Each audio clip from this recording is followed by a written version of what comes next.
SLMs already produced by DepEd? Do you have numbers? I was informed that one of these strategies is the modular system, which is considering that there are 22 million public school enrollees today from K to 12. I was only asking earlier, but that was 4 hours ago. How many SLMs or modules have they produced so far, Madam Chair? So do they have the numbers now? Go ahead, Yusek Ann. Yeah, Madam Chair, Your Honor, the production of self-learning materials is by region, by division, and by school. So if we can request our USEC for curriculum and instruction and the USEC for in charge for planning, because they are the ones who have the numbers and the monitoring for such, Madam Chair. Are we made to understand, Madam Chair, that you don't have the numbers and you still have to ask for the regions to supply you? Why so? It should be a concerted effort. This is supposed to be the central office. I believe the central office initiated the production of this, and the others will be produced by the regions, the divisions, and the schools. What about at your end? What did you do?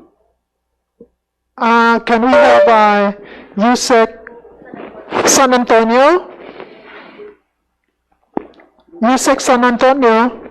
Madam Chair, if I rely on Yes. your section, Antonio, I think he said earlier that there is something like 59%. Was that his, I don't know if that is the correct estimate that he say. Sabi niya, Madam Chair, 59% na na-produce, meaning to say, kalahati ng 22 million na-produce na. So, am I supposed to assume that about 10 million SLMs have been produced already based on the representation of USEC San Antonio? Importante po kasi ito, Madam Chair, because October 5 na po ito.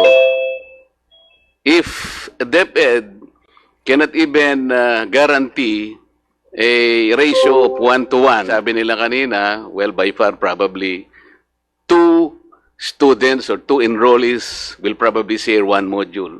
Even on that basis, Madam Chair, I think I have gained my right to know. The ibig sabihin yan, kahit kalahati nga eh, kahit na 5 million lang, kung 2, halimbawa, ratio is 2-to-1. Kasi sabi niya, 59% lang ang na-produce. Pero totoo ba yun? You have to be very candid with us. Totoo ba o hindi? Because in the ground, Madam Chair, in Tarlac more particularly, nakakaawa yung mga teachers. Kasi po kami ang nandun eh. May nahingi po ng laptop, ng computer, ng risograph, ng photocopying, ng tinta, ng papel. And so, if this is the kind of approach, kasi sinabi nyo dito sa inyong napakaganda eh. O, babasahin ko na po sa inyo. Major adjustments are being made at the central and field levels to enable DepEd to deliver distance learning at a magnitude never done before. Eh, magaling lang naman kayo sa paggawa ng ganito eh. Never done before. I'm assuming, Madam Chair, that they started in a very fantastic fashion. Totoo yun, COVID-19. But per your admission here, it was not only COVID-19 that triggered you to streamline the competencies. Ang sabi rito, even 2 years ago at the prodding of the very Secretary of the Department of Education, 2 years ago, sinabihan na kayo to streamline the competencies. How do you know that by streamlining the competencies by 60%, ang natira na lang is 40%? How do you know that the quality of education is still there? Pagkatapos wala pa yung modules. Can you imagine, Madam Chair, what kind of quality of education do we expect now sa ating mga kabataan? Binaba na nga nila yung sabi nila, this is the most, tawag nila MELCs. Most essential learning competencies, or MELCs. From 100%, it went down to only 40%. Sinong gumawa nun? Is it DepEd? You have a partner by the name of Assessment, Curriculum, and Technology Research Center. What is this center, Madam? Okay, Yusek San Antonio. Yes po. Go There are ahead. several questions. So yung quick answer po sa Assessment Curriculum and Research and Technology Center is a center based at UP Diliman. I guess it's funded by the Australian government that has been providing technical support to our teams in the review of the curriculum. The first phase of the curriculum review has been completed. This was the review of the intended curriculum. As mentioned po by Congressman Marcoleta, the process of reviewing the curriculum was already taking place prior to COVID. And Can we what start helped with the us number? identify Can we start with the numbers of the modules? competencies, the most essential learning competencies. I want you is to the start- initial output of Excuse me. Excuse me. research of the study po. I want you to start supplying us the numbers of the modules that you have so far produced. As mentioned po earlier, it's 59%. Our target for Where printed are these? self-learning modules is Where are these 59% 59% modules? of the enrollment.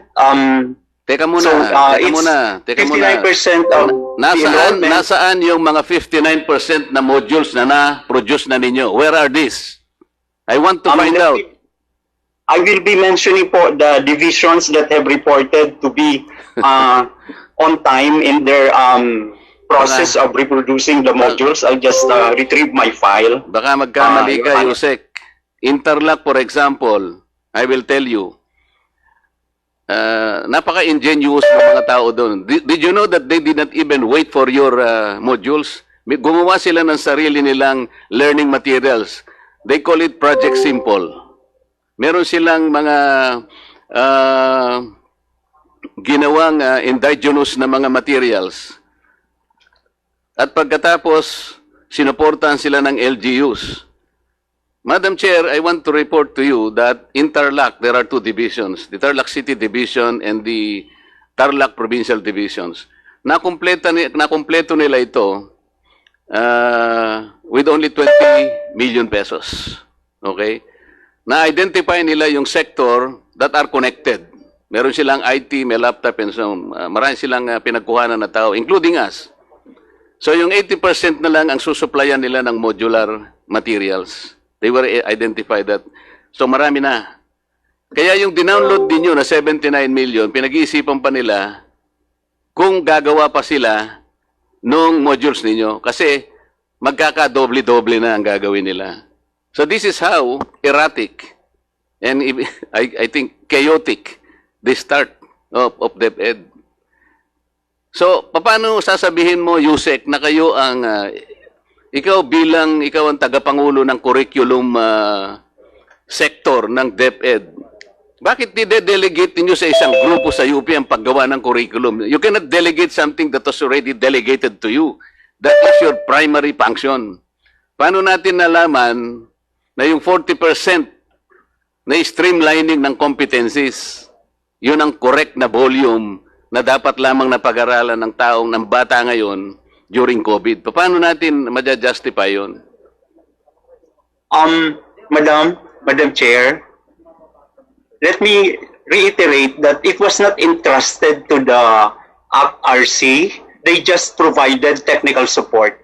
The effort in reviewing the curriculum was undertaken by the Bureau of Curriculum Development, and we utilized certain criteria. The most important criterion used in determining which learning competencies would be retained is endurance. When we talk about endurance, these are the competencies, skills, knowledge that a child needs for him or for her to be able to acquire, to be ready to learn more in terms of the challenges of learning the things that are supposed to be learned in the next grade. So we had some considerations in doing this. The reason why the most essential learning competencies has been reduced is there were those that were merged. There were those that were deleted because they were repetitious. There were those that were also added. And again, just to point out, Madam Chair, that the effort was not given to anyone else. We just enjoyed the technical support of an agency that is supposed to provide help to us. I think, Madam Chair, it's okay for the Department of Education to utilize the expertise of people around us. We don't claim to be the experts. We always interact with the stakeholders and we recognize their support. In certain aspects of the things we do, we also collaborate with PNU, we collaborate with other universities, we listen to them because we don't really claim that we are the only ones who know. But I feel that when we say we want to work with 40% of the competencies, we did not abandon the things that were very important. We just decided to pay attention to the most important foundational competencies which we feel the learners should possess. Nakalagay ba sa budget ninyo itong participation ng group na ito? I didn't see it in the budget of 2020. How is this group compensated? Madam Chair, I'm not in the know. I think they are not paid. You're supposed to be in the know kasi as I was saying, the understanding is they are supported by funds from the Australian government. Can you imagine, So curriculum ang pinag-uusapan, Madam Chair, and the USEC is not in the know. How can you justify that? Tinatanong ko lang, saan nyo kinuha ang budget to for example, get the assistance of this group? Madam Chair, I think I said that my understanding is DepEd does not pay them. But the other members of the EXICOM can check me Is it because true, or my directors can check anybody me if from I'm correct. present? Is it true na hindi nyo binayaran yung ACTRC? Yusek Ana? I think, Madam Chair, Director Joyce can be requested to provide the information. The Director of the Bureau of Curriculum Development. Okay. Director Joy, you are recognized. Madam Chair, good afternoon. This is Director Joy, the Director of the Bureau of Curriculum Development. Our partnership with ACT-RC goes back sometime during the making of the development of the K-12 curriculum.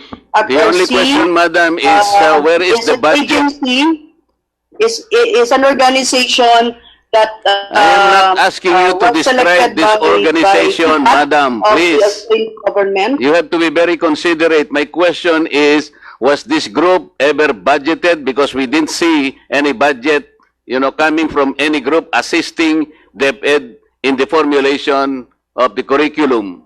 Saan po nakukuha yung budget nito? I think from the, Mr. Chair, I think from the grant of the DFAT, not from DepEd. What is that, Madam Chair?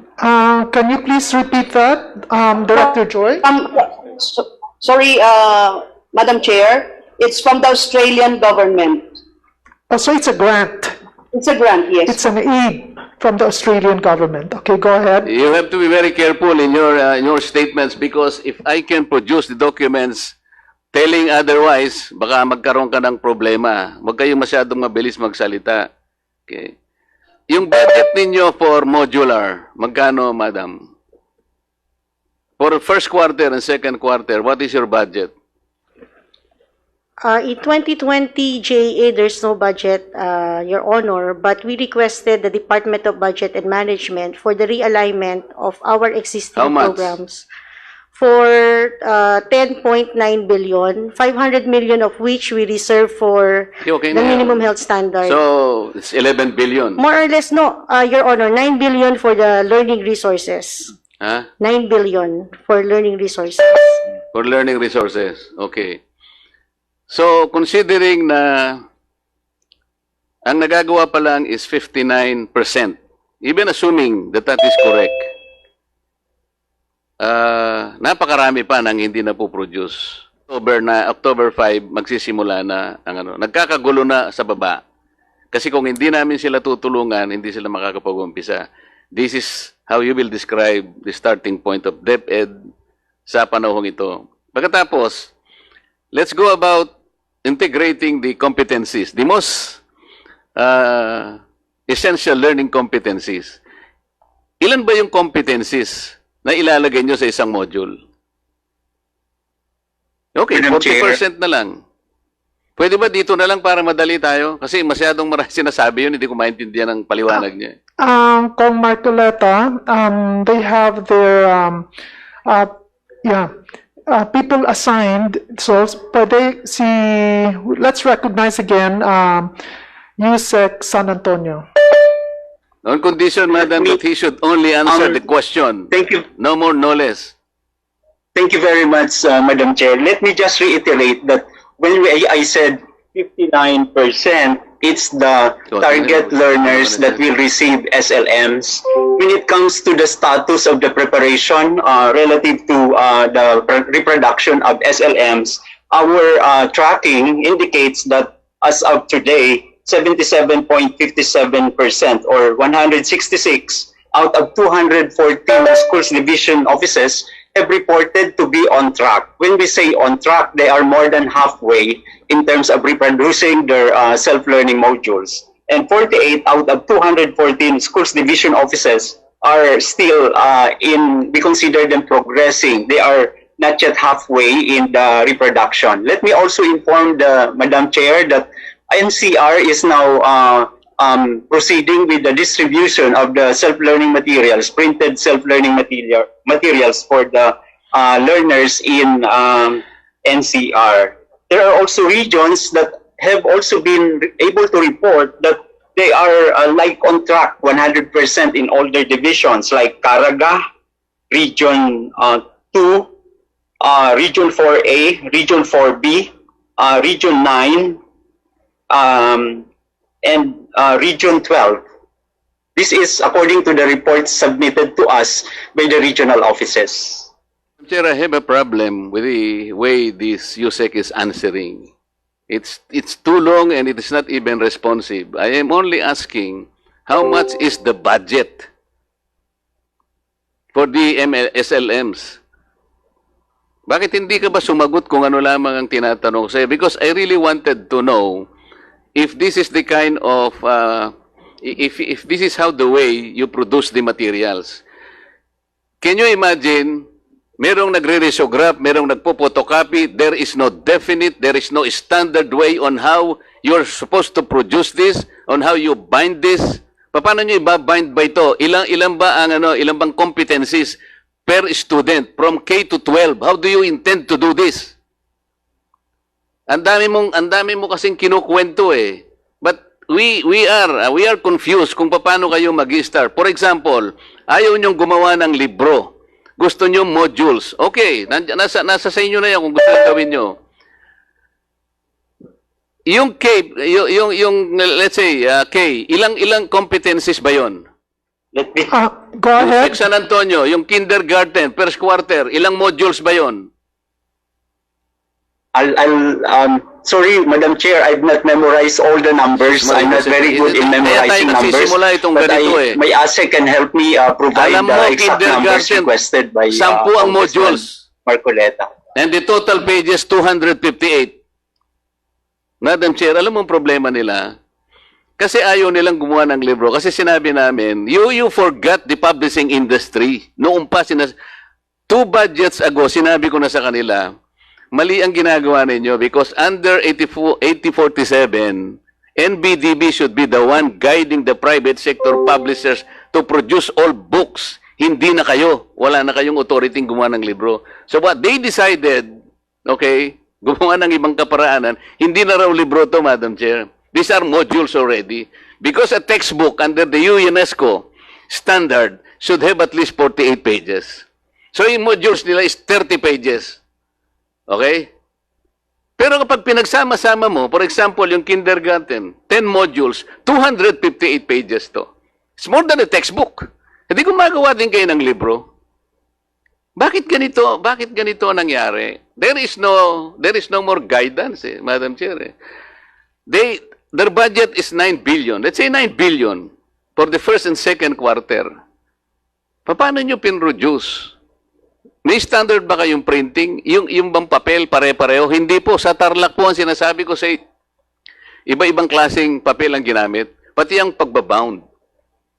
Ngayon, kung gagamitin po yan ng estudyante, for how long that this student or pupil or learner will be able to take advantage of this one module nang hindi niya masisira, like a book.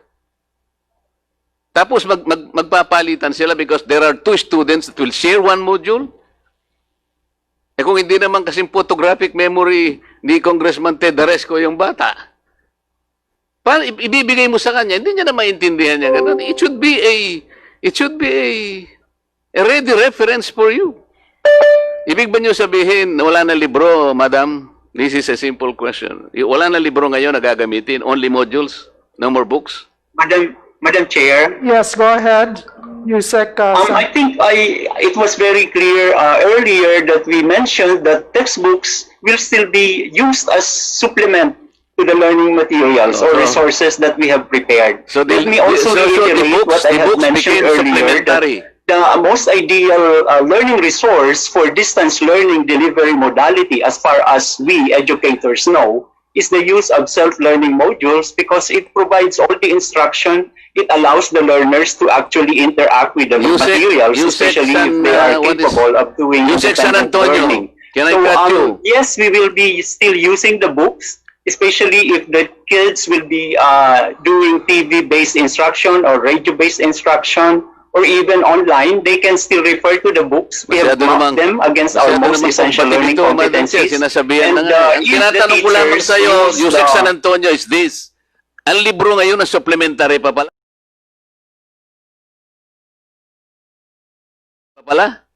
Itong modules na ang principal, ganun ba?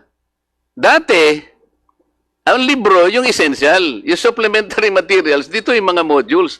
Pero ang nangyayari kasi ngayon, ito yung problema natin. Madam Chair, ang gumagawa na ng modules, teachers, hindi po nila trabaho yun eh. Ang teacher po magtuturo yan. Yan ang pinaggagawa nila ngayon, no? Pinaggawa nyo ng module. Sila nagpo-photocopy, sila nagbabound ng mga libro. Isip-isipin nyo, para lang mag-prepare na sana sila sa kanilang pagtuturo. Sila pa ang ginawa ninyong okupado sa paggawa nito. Excuse me, DS Marcoleta, can you please wrap up? Your 12 minutes is about to end. Madam Chair, let me point out that the development I have teams no for the questions to you, self-learning Section modules are primarily our supervisors and master teachers. Can you We stop understand that in some areas, those teachers who have been found to be competent in contributing their expertise so that we can develop the self-learning modules, were allowed to take generalize, part. Yusek, The instruction we gave San was, Antonio. Please do not generalize. Do not generalize, please. Madam Chair, I was sharing the issuance that we have made. How many? It's primarily How for much the, is your the budget? experts, How much is your etc. budget for books this year? Madam Chair, I think I've been very clear in saying that the most ideal What learning is your resource for budget for distance books learning this is year? the use of modules. Excuse me, I've not found a What place is that your utilizes- budget for books this year? That is excuse the me, question. yes, DS, maybe Yusek An can be, would be the better person sabi to ko nga answer dito na lang, that. pinipilit kasi Finance yan eh, so kay, ano yan kay Yusek Ana. here, Yeah. madam. Sa finance po, ang ating textbook and other instructional materials is 962 million for this Okay. year. Next year, It's the same level, the Your same, Honor. okay. But you did not procure any book this year, right? Alam ko eh. I investigated. Your Honor, I will have to refer to the Undersecretary or ASEC in charge of the procurement on that. Mine is finance. Wala nga kayong pinrocure eh. Where is the procurement officer here? Did you procure books for this year?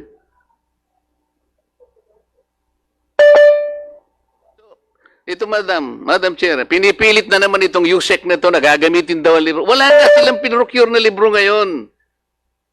Ganito ka-chaotic, walang kaplano-plano. Magaling lang sila doon sa paggagawa ng mga ganitong writing. DS, your time is up, but just make your last statement before.